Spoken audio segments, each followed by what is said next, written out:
Social media पर अदारे और सियासी शख्सियात के खिलाफ झूठी मुहिम और नाजेबा अल्फाज इस्तेमाल करने वालों के खिलाफ तीखी क्रैकडाउन शुरू कर दिया गया है। तस्दीक शुदा खबरों के अलावा यानी कि तस्दीक शुदा खबरें तक भी हद तक तो ठीक है, उसके अलावा अपनी ख्वाहिशात का इजहार करके ज़हन साजी करके झूठ फैलाने वालों के खिलाफ आईनी हाथों से निपटा जाएगा। वज़ीर पंजाब के लिए खिचड़ी पक गई है जी। मियाँ शहबाज शरीफ और मियाँ मरियम नवाज शरीफ साहबा के बाद मलिक अहमद और अलीम खान भी वज़ीर के उम्मीदवार के तौर पे सामने आ गए हैं। आज़ाद उम्मीदवारों को जीत के बाद अपने साथ मिलाने के लिए पाकिस्तान पीपल पार्टी और इस्तेकाम पाकिस्तान पार्टी ने नोटों की बोलियां लगा दी। मियाँ मोहम्मद नवाज शरीफ को सदर पाकिस्तान, मियाँ शहबाज को वज़ीर पाकिस्तान और पंजाब इत्तेहादी को देने के फार्मूले पे काम शुरू कर दिया गया है। बिस्मिल्लाहिर्रहमानिर्रहीम। नाज़रीन, मैं हूँ आसिफ भट्ट और आप देख रहे हैं एमएन न्यूज़। तो जैसे कि नाज़रीन, हमने आपको पहले भी बताया था कि सोशल मीडिया के ऊपर झूठा प्रोपोगंडा करना और ज़हन साजी करने वालों के ख़िलाफ़ एक ना एक दिन एक्शन ज़रूर होना है और इसके लिए कानून साजी और टीमें तश्कील दे दी गई हैं, लेकिन उस वक्त हमारी बातों पे तवज्जो नहीं दी गई। अब दूसरी खबर ये है कि पंजाब का वज़ीर कौन होगा, खिचड़ी पक गई है और मियाँ नवाज शरीफ को किस सीट के ऊपर तैयार किया जा रहा है, इस हवाले से भी बातचीत हो रही है। एमपीए जीतने के बाद और एमएनए जीतने के बाद उनका क्या रेट लगेगा, ये भी रेट डिसाइड हो गए हैं। और कौन से मजबूत उम्मीदवारों को कौन कौन सी पार्टियाँ आज़ाद उम्मीदवार की हैसियत से सपोर्ट कर रही हैं, ये भी आपसे डिस्कस करेंगे। तो आज का वीलॉग एक बार फिर हमारा बड़ी अहमियत का हामिल है, इसको लाजमी देखेंगे और कमेंट्स में भी हमें अपनी राय से आगाह किया करें। सोशल मीडिया पर अदारे और सियासी शख्सियात के खिलाफ झूठी मुहिम और नाजेबा अल्फाज इस्तेमाल करने वालों के खिलाफ तीखी क्रैकडाउन शुरू कर दिया गया है और ज़राए के मुताबिक 81 जो अफराद थे, ख़वातीन और मर्द, उनको गिरफ्तार भी कर लिया गया है।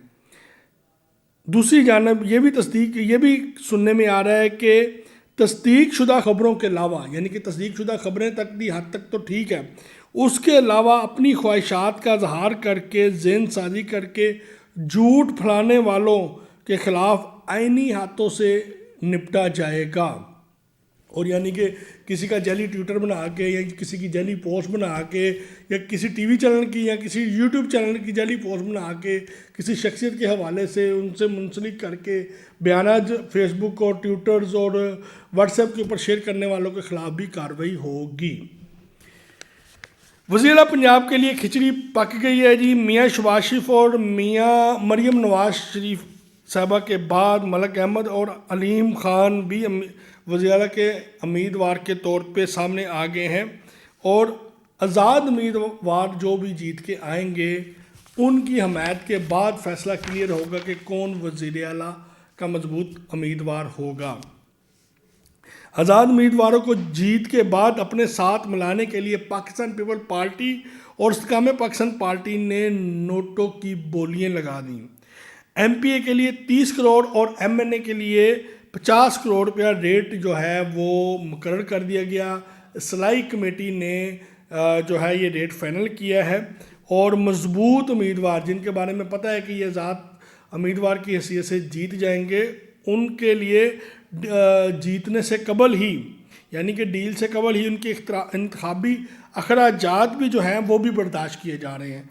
ये बड़ी अहम खबर है। दूसरी जानब रिटर्निंग ऑफिसर ने इलेक्शन सॉफ्टवेयर को जिसका नाम है इलेक्शन मैनेजमेंट सिस्टम को कामयाब तजर्बा करार दिया है और इस बार इलेक्शन में आरटीएस बैठने के चांस भी ख़त्म हो गए हैं।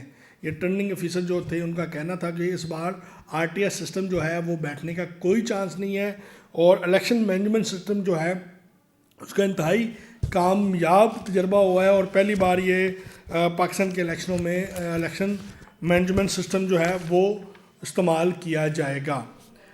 मियाँ मोहम्मद नवाज शरीफ को सदर पाकिस्तान, मियाँ शहबाज को वज़ीर पाकिस्तान और पंजाब इत्तेहादी को देने के फार्मूले पे काम शुरू कर दिया गया है। वज़ीर आला की दौर से हमजा शहबाज शरीफ और मरियम नवाज शरीफ जो हैं वो बाहर हो गए हैं। मरियम नवाज शरीफ जो है वो सियासत में पहला दौर यानी कि अपना तजर्बा अपने वालिद के साथ किसी भी वफाकी सीट के ऊपर جو ہے وہ گزاریں گی، تو اس کے بعد ایکسپیرینس کے بعد ان کو اہم ذمہ داریاں دی جائیں گی۔ تو اس کے ساتھ ہی ناظرین اپنے میزبان محمد آصف بٹ کو اجازت دیں اور ہمارے ٹی وی چینل کو سبسکرائب کرنا نہ بھولیں۔ پاکستان زندہ باد۔